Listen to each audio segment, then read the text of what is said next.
سابقہ آیات میں مومنین کی صفات یا خصوصیات یا ان کے پروگرام کا ذکر ہو رہا تھا.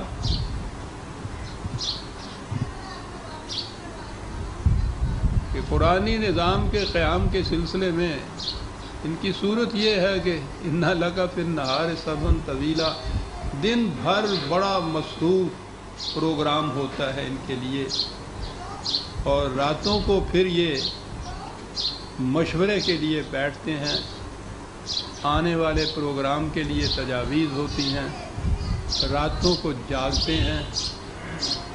تو یہ شدت شوق کی یہ کیفیت تھی کہ خود خدا کو یہ کہنا پڑا، رسول کو صلی اللہ علیہ وسلم اور آپ کے صحابہ کو، رات کو کہنا پڑا کہ تھوڑا جاگا کرو، تم نے دن میں بڑا کام کرنا ہوتا ہے، یہ چیز لمبے عرصے تک صحت نہیں، اس کی اجازت ہوگی، ڈھیر ہو کے رہ جاؤ گے. یعنی یہ کیفیت تھی ان کی اس پروگرام کو تکمیل تک پہنچانے کے لیے، شدت آرزو کی تکلیف. یہ پچھلی آیتوں میں یہ چیز آ رہی تھی. اب اگلا ٹکڑا جو اس وقت زیر نظر ہے، اور یوں ہی میں پچھلے درس میں چھو کر آگے نکل رہا تھا، وَفِي أَمْوَالِهِمْ حَقٌّ لِلسَّائِلِ وَالْمَحْرُومِ، اور ان کے مال و دولت میں، ان کے پیسے میں محتاجوں اور حاجت مندوں کا حق ہوتا ہے.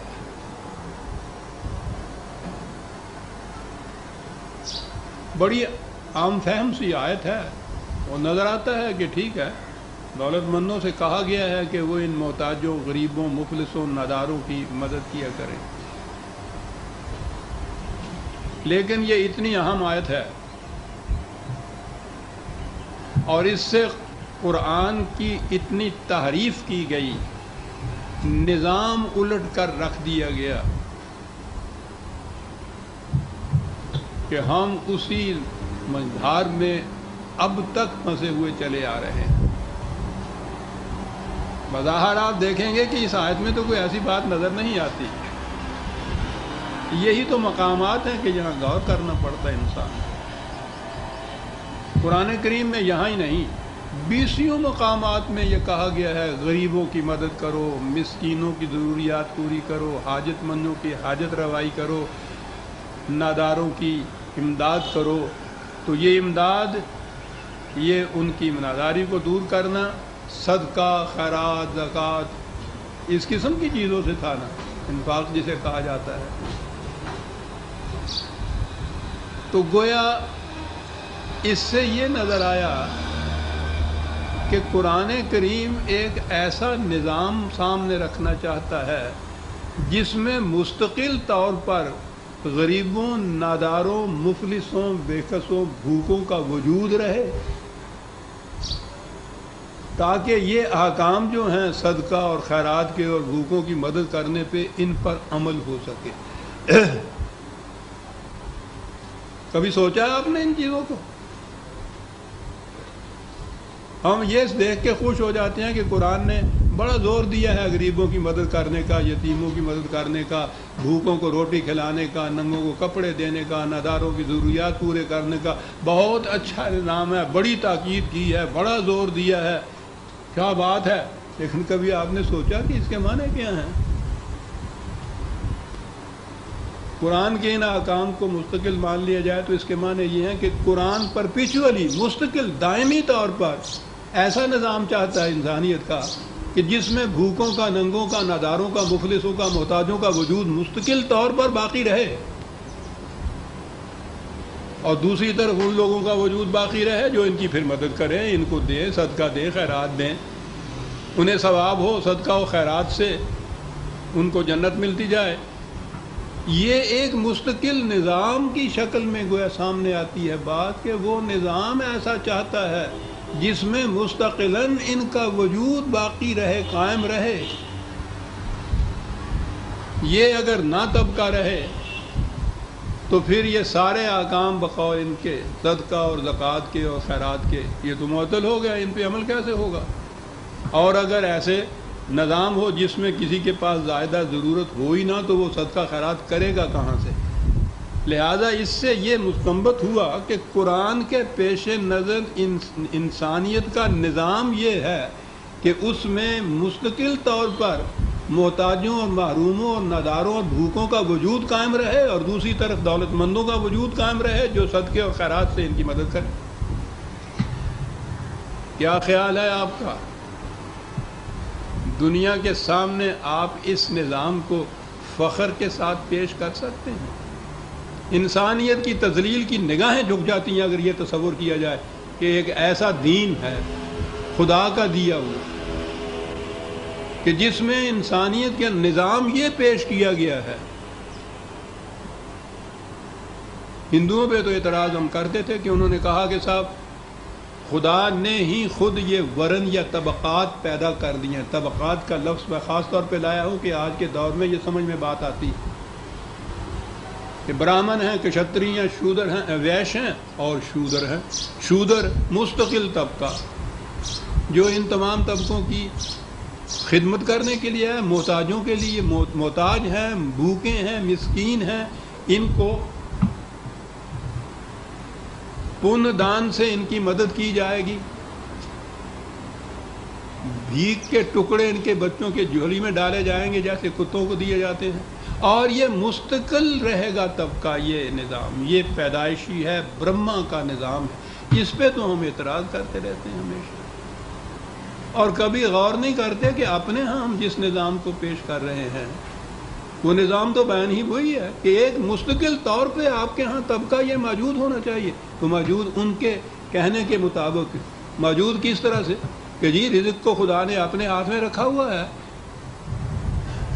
وہ جن کو غریب پیدا کرتا ہے ان کو تو غریب ہی رہنا ہے، اور اس کا نظام یہ ہے کہ وہ غریب پیدا کرتا چلا جائے گا، محتاج پیدا کرتا چلا جائے گا، اور دوسری طرف دولت مند پیدا کرتا چلا جائے گا، اور پھر ان سے کہے گا کہ تم کچھ دو چار روٹی کے ٹکڑے ان کی جھولی میں ڈال دیا کرو۔ یہ خدا کا تصور آیا ہے اس قابل کہ آپ فخر سے دنیا کے سامنے خدا کا یہ تصور پیش کریں؟ ہے یہ نظام اس قابل کہ آج اگرچہ دنیا میں کیپٹلزم کا بھی بڑا زور ہے، پھر بھی ویلفیئر سٹیٹ تک تو وہ پہنچ چکے ہوئے ہیں۔ وہ ایسی سٹیٹس ہیں جہاں کوئی بھوکا نہیں ہے۔ آپ کے ہاں یہ ہو نہیں سکتا کہ آپ کہہ رہے ہیں کہ یہ تو خدا کا نظام ہے جو ہم پیش کر رہے ہیں۔ یہ چیز تھی عزیز من جو میں نے کہا تھا کہ یوں نہ گزر جایا کیجیے۔ پھر بات کیا ہوئی؟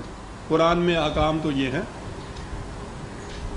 بھوکوں کی روٹی کا انتظام کرو، غریبوں کی مدد کرو، مفلس و ناداروں کی امداد کرو۔ خیرات کا تو خیر لفظ اس میں نہیں آیا، صدقہ ہے وہ زکوٰۃ کا آپ کہتے ہیں اسی مقصد کے لیے ہے۔ انفاق کا لفظ جو ہے کہ ان کے لیے یہ خیرات کیا کرو، اس سے تو وہی بات نظر آ رہی ہے جو میں پہلے کہہ رہا تھا۔ اور وہ نظام تو آج کی دنیا میں بھی سرمایہ دارانہ نظام کے اندر بھی جو مملکتیں ہیں وہ بھی اس حد تک نہیں پہنچی کہ مستقل طور پر آپ نے ہاں وہ کہیں کہ ایک طبقہ موجود رہنا چاہیے۔ آپ کے ہاں خدائی نظام یہ بتایا جا رہا ہے مستقل، ابدی، غیر متبدل، آپ بدل نہیں سکتے۔ یہی نظام ہے اسلام کا، معاذ اللہ۔ پھر کیا ہے یہ بات؟ پہلی چیز تو یہی ہے کہ یہ جو آپ کہتے ہیں یہ غریب ہے، یہ مفلس ہے، وہ امیر ہے، وہ دولت مند ہے، یہ خدا کے پیدا کیے ہوئے نہیں ہیں۔ دولت کی غلط تقسیم سے یہ طبقات وجود میں آتے ہیں، اور وہ تقسیم انسانوں نے اپنی پیدا کی ہوئی ہے۔ خدا نے سامان وسائل رزق دیے، ذرائع پیداوار دیا، انسانوں کی زیست کے لیے سب کچھ سامان دیا ہے، اس نے سامان اس کا دیا ہوا ہے، تقسیم اس نے نہیں کی۔ تقسیم انسان کرتا ہے، اور یہ انسانوں کی غلط تقسیم کا نتیجہ ہے۔ جس شخص کے پاس اپنا پیٹ بھرنے کے بعد ایک روٹی فالتو ہے، یہ روٹی اس بھوکے کے منہ سے چھینی ہوئی ہے جس کو 2 کی ضرورت تھی اور 1 مل رہی ہے۔ یہ روٹی آسمان سے نہیں اس کو ملتی زیادہ، اس سے چھینی ہوئی روٹی۔ نظام ایسا ہے کہ اسے ایک ہی ملے گی، اسے 3 ملیں گی، انسانوں کا اپنا قائم کیا ہوا نظام۔ پھر آگے سوال پیدا ہوا کہ پھر یہ جو احکام ہیں ان کے معنی کیا ہیں؟ اسلام کا نظام یہ ہے کہ کوئی فرد رات کو بھوکا نہیں سو سکتا، کسی ضرورت مند کی ضرورت رکی نہیں رہ سکتا، کوئی اس میں نادار نہیں ہوتا، محتاج نہیں ہوتا۔ یہ کیسے ہوتا ہے؟ ذرائع رزق یا دولت کی تقسیم اسلامی نظام اپنے ہاتھ میں رکھتا ہے، اور اس کی تقسیم اس طرح سے کرتا ہے کہ نہ کسی کے پاس 2 کی بھوک والے کے پاس 1 زائد ہو، نہ 2 کی بھوک والے کو 1 کم ملے، اسے بھی 2 ملیں، اسے بھی 2 ملیں۔ یہ تقسیم جب اس طرح سے وہ کرتا ہے حسب ضرورت، طبقات ختم ہو جاتے ہیں۔ طبقات تو زائد از ضرورت دولت کے پیدا کردہ ہیں، جو کسی کی جائز ضرورت سے کم کر کے اس کی زائد ضرورت ہو جاتی ہے۔ یہ کہیں سے باہر سے نہیں آتا کچھ بھی۔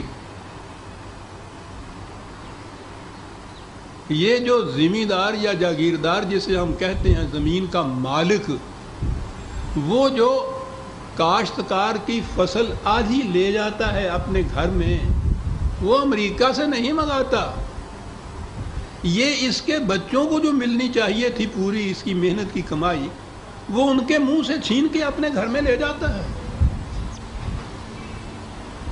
یہ کارخاندار جو مزدور کو مزدوری پہ لگاتا ہے اور اس کی ویجز مقرر کرتا ہے، دہاڑی مقرر کرتا ہے، وہ اپنے مفاد کو سامنے رکھ کے مقرر کرتا ہے کہ اسے کتنا دوں کہ مجھے زیادہ سے زیادہ فائدہ منفعت پہنچے۔ وہ اس کی محنت سے جو کچھ پیدا ہوتا ہے وہ اس کو نہیں دیتا سارا،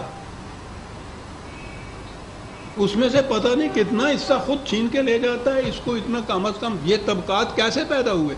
اس غلط تقسیم سے پیدا ہوئے۔ قرآن ایسا معاشی نظام قائم کرنا چاہتا ہے کہ جس میں غلط کی یا ناہموار یا غلط کی یا رزق کی ناہموار یا دولت کی غلط تقسیم نہ ہو۔ مقصد ہو صرف تمام افراد معاشرہ کی ضروریات زندگی پورا کرنا،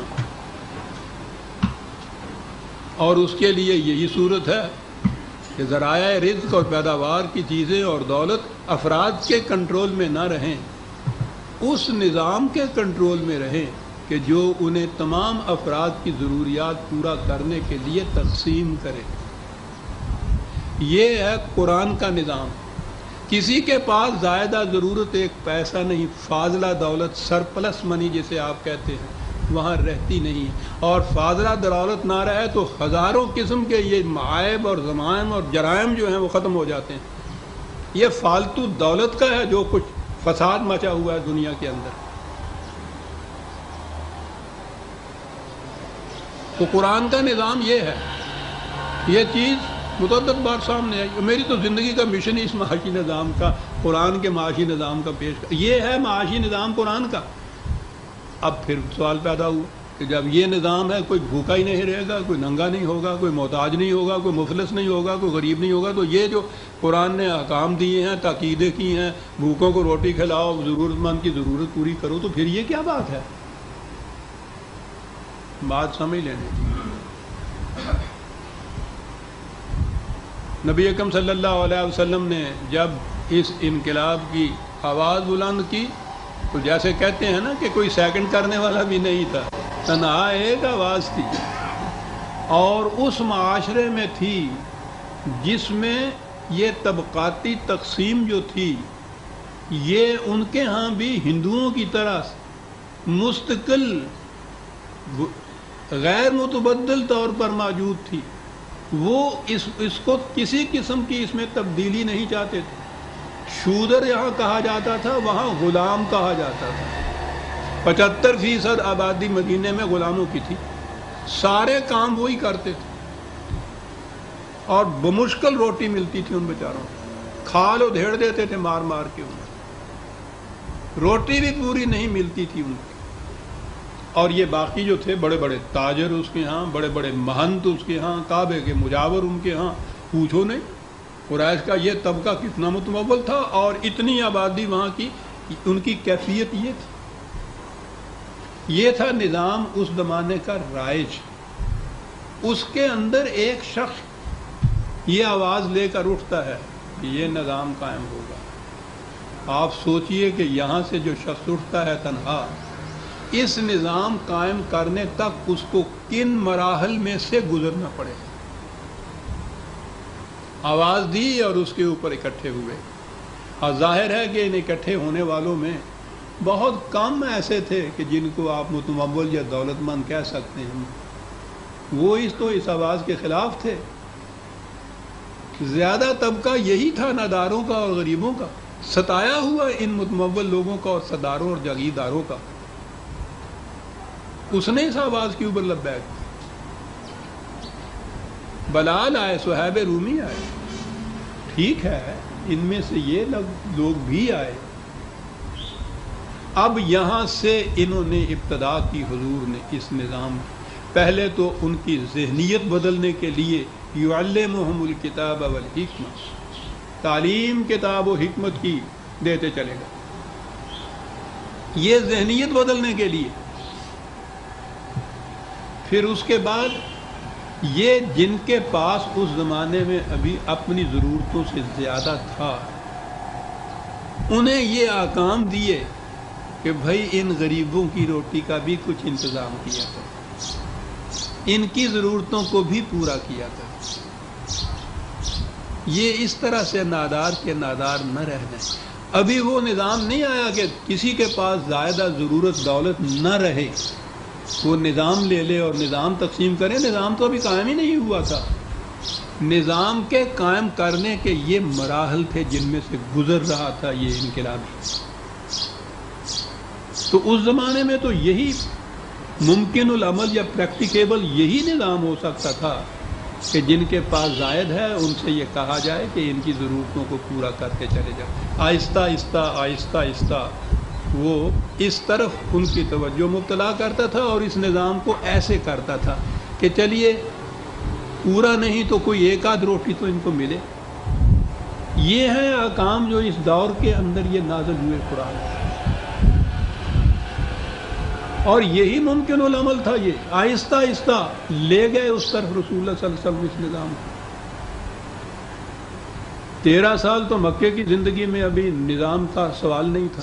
مدینہ کی زندگی کے اندر بھی قریباً 7 سال تک تو وہ لڑائیوں میں گزرا. یا آہستہ آہستہ یہ قائم ہونا تھا. یہ نظام جو ہے تاریخ یہ بتاتی ہے کہ نبی اکرم صلی اللہ علیہ وسلم کی زندگی میں بھی شروع ہو گیا تھا اس نظام پہ عمل. تکمیل تک ابھی نہیں پہنچا. تکمیل تک حضرت عمر رضی اللہ تعالیٰ عنہ کے زمانے میں جا کے پہنچا، جنہوں نے اعلان کر دیا تھا کہ آدمی یا انسان کا بچہ تو ایک طرف، اگر دجلہ کے کنارے پہ کوئی کتا بھی بھوک سے مر گیا تو اس کی ذمہ داری بھی عمر پر عائد ہوگی. یہ نظام تھا تکمیل تک پہنچا ہوا. کتا بھی بھوک سے نہیں مر سکتا تھا. حضور نے یہ فرمایا تھا کہ جس بستی میں رات کو ایک فرد بھی بھوکا سو جائے اس بستی سے خدا کی حفاظت کی ذمہ داری ختم ہو جاتی ہے.